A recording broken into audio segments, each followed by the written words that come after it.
Who are the big waiver wire pickups for this week? We're going to go through them all right here. We have injury replacement running backs to pick up.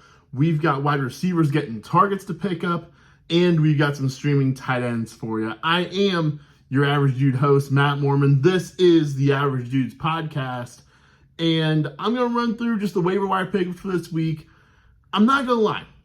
It's not the most exciting week in the world as far as like streaming quarterbacks are concerned. There are a couple tight ends that I definitely have a little bit of interest in from the streaming standpoint of things. I think someone from this wide receiving crew is going to be maybe emerging for you, but I'm not exactly sure which one. But as far as the running backs go, there's some opportunity out there right now. And that's exciting. Even though it comes from some unfortunate situations, it is what it is. We make do with it here in the fantasy world. That's kind of, how we really do make a lot of hay in fantasy is with these backup running backs that get opportunity based off of injuries. So let's start things out here with the quarterbacks. My biggest pickup of the week for quarterbacks is Jordan Love.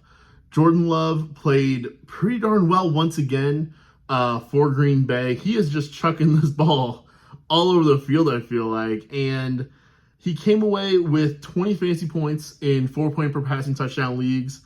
I believe that would add up to 26 points in 6-point per passing touchdown leagues because he threw 3 touchdowns. And look, back-to-back weeks with 3 touchdowns. He's not throwing the ball a ton, 27 pass attempts, 25 pass attempts, but I have been impressed with what I've seen out of Jordan Love.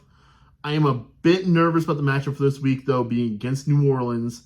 If you need a starter this week, I don't love it, but he does have Detroit, and then he's at Vegas the following 2 weeks. I like that a lot more. So if you've got a starter that maybe you don't love, Jordan Love could be a guy to pivot to beyond this week. Now, for this week, I really got 2, maybe even a third option for you. Number 1 is Matthew Stafford. Stafford has been really benefiting, with Puka Nacua having such a big start to his season. Stafford has not had the touchdowns you like to see, but I believe that can come around. Only 14 points and 13 points in his first 2 games, but he has thrown the ball 38 times and 55 times. We'll get to their running game here in just a little bit. As their running game becomes more and more non-existent potentially, that could just mean more and more pass attempts for Matthew Stafford. And I believe those touchdowns are going to come eventually. I don't think he's going to throw 40 by any means, but I think that we've seen with Stafford, they can come in bunches. And he's at Cincinnati this upcoming week, a game where they're probably going to have to throw a little bit. Even though the Bengals offense hasn't looked great, I would imagine the Rams need to put some points on the board this week. And look, he's thrown for over 300 yards each of his first 2 games this season, so that's obviously very exciting as well. My other quarterback to pick up for this week to stream potentially is Brock Purdy of the San Francisco 49ers, and he's been pretty good. He didn't have a great game this week against the Rams. He didn't have to, and this is kind of a thing that we're going to see all year long with the 49ers.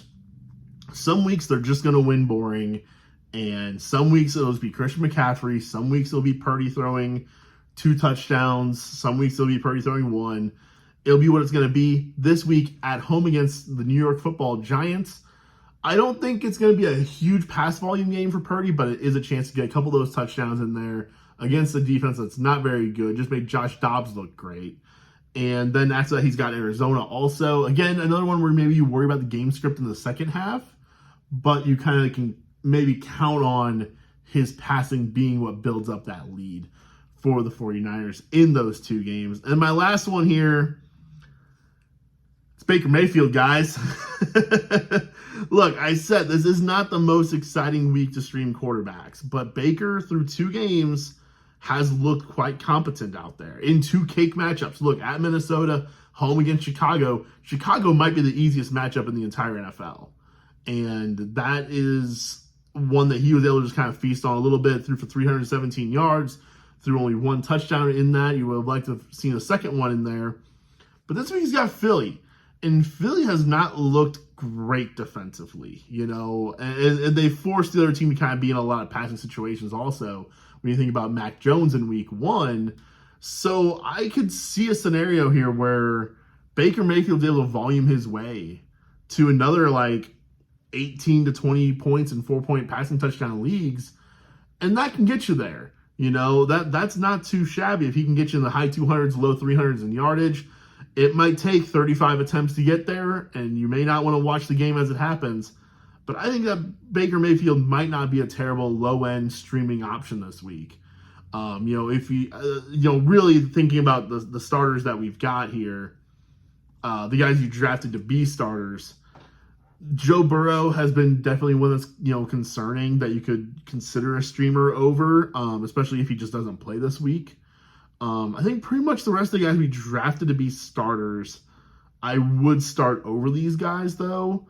Maybe not Daniel Jones. If you drafted Daniel Jones to be your starter, I would definitely stream in place of that. If you drafted Deshaun Watson, I think this upcoming week is really kind of a do-or-die one against a Tennessee secondary that's not very good. The run defense is good, but their pass defense is not. So I think that could be an option for you as well if you've got Deshaun Watson. Let's move on over here to running backs, and this is where things get really interesting. So this is Monday night as I record this, and Nick Chubb, one of my favorite players in the entire NFL, just suffered a very serious leg injury. And it sounds like he is likely done for the season. I'm very likely done for the season. And Jerome Ford then gets the opportunity, right? Jerome Ford is the guy who's really stepped into that role here tonight. He kind of got stepped on a touchdown, I think I saw. But Jerome Ford is the name to pick up. He's the guy to go find. He might be owned in your leagues already, but definitely he is a guy to go check in on. The other guy here who could have massive full season opportunity now is Kyren Williams. We talked about him last week. He was kind of splitting the workload right there with Cam Akers. Well, now Cam Akers likely off the Rams. He was inactive this week. He will be placed on the trade block. Sounds like his days in LA are numbered. We went through this again. We went through this last year as well. He ended up not getting traded, stayed on the team, but you got to imagine the second time around, he's got to be out of there.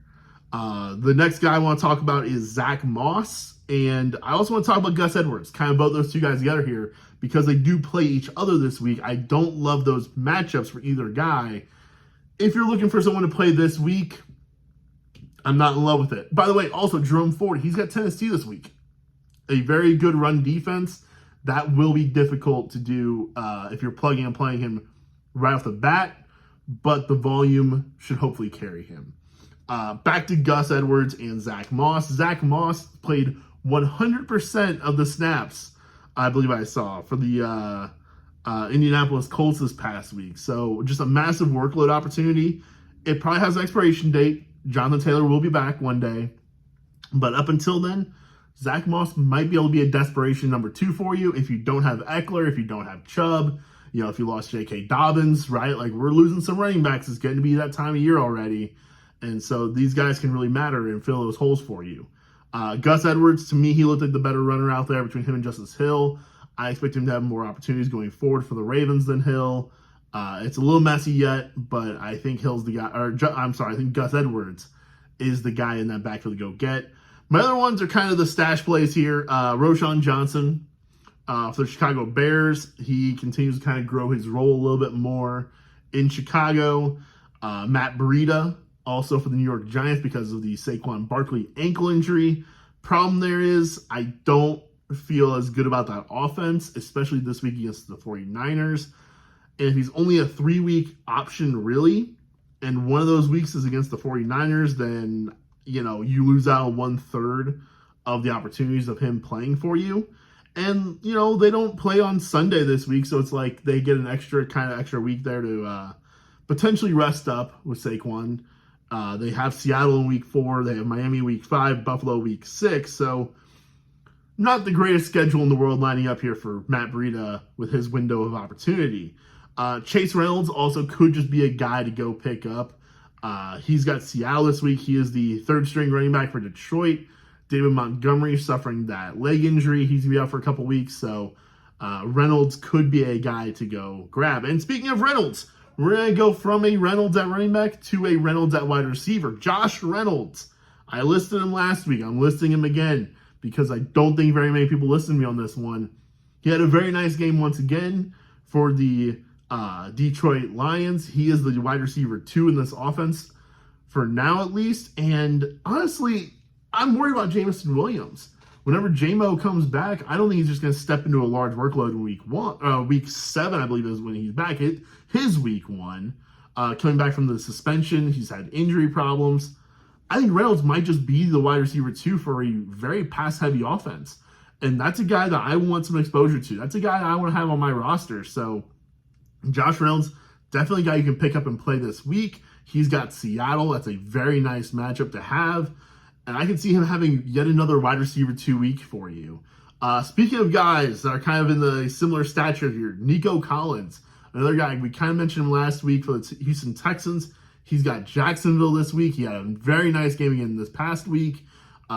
Really just Houston throwing the ball so much, and because they're losing games, and I don't expect that to change. I expect them to lose this game against Jacksonville.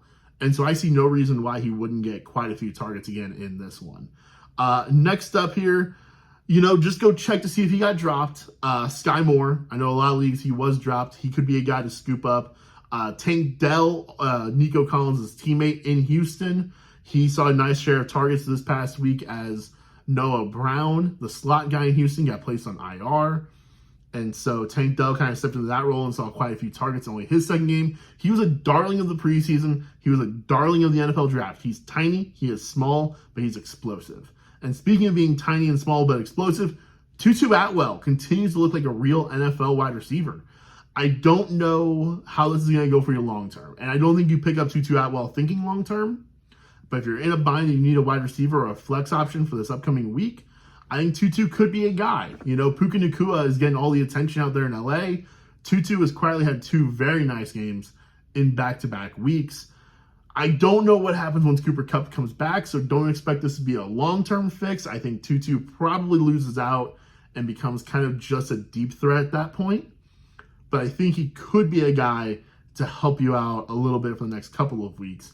And speaking of deep threats, just if you've got room on your bench, if you have guys, if for some reason you rostered 2 kickers, if you've got an extra one of the garbage tight ends that hasn't panned out, if you have extra space, I've got a few wide receivers here to stash, pretty much rookies. Rashee Rice, I think, continues to look pretty good for Kansas City. Marvin Mims caught up 2 bombs from Russell Wilson. He looks like Tyler Lockett in this offense for Russell Wilson. Jalen Hyatt caught a good one deep downfield for the New York Giants. That's an offense that's desperate for a playmaker of some kind. And then also Jaden Reed caught a touchdown for the Green Bay Packers this week. All 4 of these rookies are showing some promise. This actually looks like a really good rookie class. When you factor in, also Tank Dell, Zay Flowers looks awesome. Puka, right? Everybody loves Puka. And then, you've got the big guns here, JSN, you've got Jordan Addison. We haven't seen much out of Quentin Johnston yet, but this looks like this could be a really good wide receiver class for years to come. Let's pivot over here. Let's end the show here with some tight end streaming options here for you. And as always is the case with tight ends, I can promise you nothing. So my first one here is Hunter Henry. He's had a good allotment of targets each of the first 2 weeks. I believe he had 7 targets in week 2 against the Dolphins. He's got the Jets this week, so I don't love that from a matchup standpoint. They've got some really good coverage guys, some good linebackers, C.J. Mosley. Defense is good as a whole. I don't know how well New England's going to move the ball necessarily against them, but I just think that, if you're getting that many targets, you could have some opportunity, especially at the position of tight end, where everything is ugly and terrible. Also, kind of in similar veins, Jake Ferguson. He gets the free square of the Arizona Cardinals this week, so that's exciting for him. He caught a touchdown this past week from Dak. And look, he's playing the Cardinals. It's perfectly likely he catches another one this week. Next up is Sam Laporta. He gets another one of those juicy matches we like to see. The Seattle Seahawks, they continue to be pretty bad against tight ends. Laporta has gotten a good amount of targets each of his first 2 games in the NFL. I don't like trusting rookie tight ends, but as a streaming option, I think he can get you through another one as Jared Goff continues to kind of just piece things together here, on this Detroit offense and kind of just squeeze juice out of the good options that he's got. Lastly is Luke Musgrave. As long as these new Green Bay wide receivers are banged up, he's continuing to get opportunities. I am a bit nervous about this one because I kind of view these tight ends as 1-week options and streamers.